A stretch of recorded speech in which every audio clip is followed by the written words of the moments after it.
If you know myself and Rosianna, you know that we both currently work in offices, have interned in offices. Yes. And we've made a lot of videos about internships and career related things. So today we thought we would talk a little bit about a couple of things you can do to nail your first week at an internship / office job. They're just ways you can kind of prepare and go into it and feel like, yes, I've got this. We like preparing. This video doesn't need that long of an introduction, No. really. No, does it? No. It's all going to be cut. First of all, Yes. going to the office. The physical act of going into the office. That's definitely something to plan. Like, how are you going to get there? What time do you need to wake up to get there? All good, solid points. I have heard from a lot of interns who actually did a little prep run to their office. If you haven't been to the office yet for your interview, it might be a good idea on the weekend to just do a little preparation run, or just go like quite early on the day. It's nice to feel like secure about that part of the journey at least. But if possible, and especially this is the case if you live in London, let the person, your supervisor, whoever, know.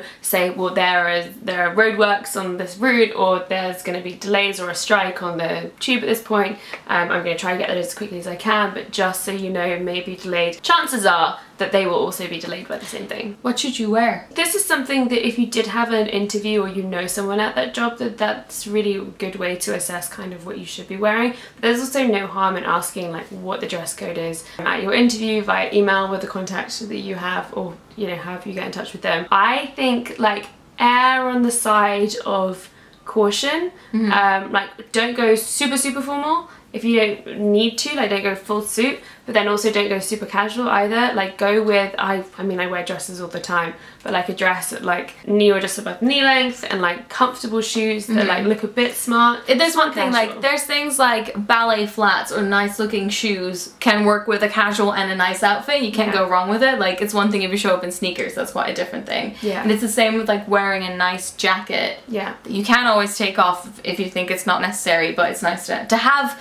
some different options within your outfit, basically. Definitely. I think especially in that very first day, you're like, what should I be wearing? I've walked into places and been like, oh, this was completely inappropriate for my job. Other places I've been like, oh, well, everyone dresses a certain way, but it doesn't mean I need to. You just have to like assess the tone. Then, besides your clothing, you might want to bring some other things. I always really like bringing in like a notebook and a pen. Yes. That's definitely a good thing to have, because you might not actually like have that available on your desk, and from the moment you get there, people are going to be asking things of you, and there's going to be things you want to write down, even if it's just like names of people. Definitely find out from like human resources, use them, they're a resource. So what you should bring to get credentials if you have a building that requires credentials. Like, should you bring ID? Do you have to bring anything else from that? Do you have to bring your job offer or anything like that? And that will be a way to make sure that you can get into the building really easily. Yes, and you can definitely like ask HR like loads of stuff beforehand. I have never done that much, but I've done it once or twice where I was like, oh, actually, how many holiday days will I have? Like, just in case there's something you need to plan out, something you need to know. HR is there to look out for the interests of the humans,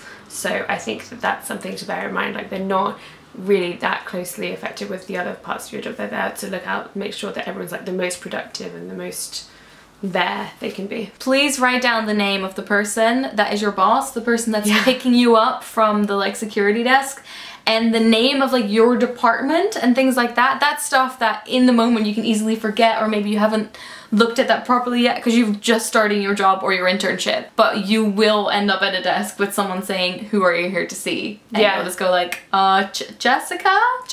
And more often than not, even if you know their surname, their department's really helpful, because sometimes you'll be like, oh, Jessica Smith, and they'll be like, oh, I don't have a Jessica, oh, there are 3 Jessica Smiths here. Yeah, that's a thing that I've in the past sometimes forgotten, and when I've actually done it, I've been like so happy that I did that. Once you're in the building, things are happening, people are talking to you, I find it really useful to find your person. Obviously you will have someone who might like take you around that day, or you have a line manager and a boss, but sometimes it's just nice to like, if you make a quick friend, usually someone who will be like at your level, or sometimes even like an assistant or something like that. It's so useful to like know them by name, know their email address, know where they sit, and then if you have like what you feel is probably a stupid question, or just a question that is like, where's the kitchen, where's the bathroom, it's like nice to be able to pop down to someone to quickly ask them a question. Yeah, I definitely agree with that. And I mean, there's lots of different types of people as well. You might have to find your, like, it's kind of helpful if there is like an org chart or something, or even just taking notes when someone first walks you around, knowing like, who's the person I go to if I need the financial information, who's the person I need to go to if I need these pictures, all of that sort of stuff. Like, who's your point person for all of those different things. And it's totally okay not to master that on the first day, first week even as well, but like by the end of like the second week you'll probably be expected to know that thing and to run free by yourself. So paying attention to that in the first week I think is really important. Make sure you know where the bathroom and the cafeteria and the kitchen is. Sometimes people forget to show you where those are. Ask on your first day, because that is the best time to ask. Yeah, but you don't want to be like sitting there crossing your legs. It's not a good situation. We also have just some tips in general that might be handy. Reading your job description before you go in. That's a huge one for me, and I think it's something that you can revisit throughout your job as well, like to know where you want to grow and change things, but also to just remember what you've been hired for. It's a really great way of like outlining your duties. It's motivational in some way, but then keeps you accountable. So someone says, are you in charge of this thing? And you can be like, yes, I am, or no, I'm not. That goes to Fred. Then besides finding your buddy to like get some info from, it's also nice to just, if they haven't organized that people will go have lunch with you or something, just ask someone that you think you will be working with quite closely whether they want to go for lunch that day. Yeah. And even if they've brought in their own lunch, I think it's always good to like maybe bring in some snacks or bring in something. There'll probably be a cafeteria to say, oh, we can just have some food in the cafeteria.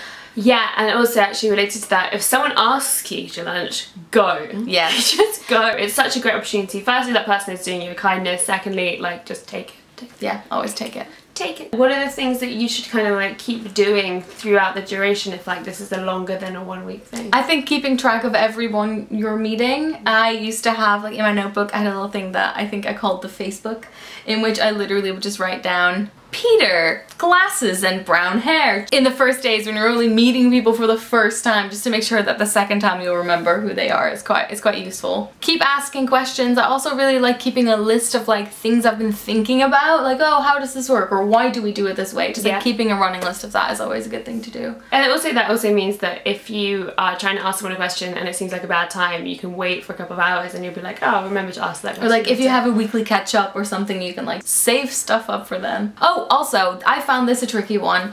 If people are going into a meeting and you don't, because very often meeting invites wouldn't have been sent around yet, and so I used to do a lot of like, am I in this meeting? Just to make sure that you don't sit there at your desk and people have just forgotten to ask you in. If it seems like it's a team meeting that you should be in, just quickly like nudge someone and ask if you should be in it. Those are our tips. Yeah, that's all we have for now, but I'm sure there's lots more to talk about. So if you guys have any tips from experience, please put them in a comment. We'd love to read them, and it'd be useful for other people to see as well. Go subscribe to Rosianna. Her channel is youtube.com/Rosianna. If you're starting a new job or internship, best of luck. Doei!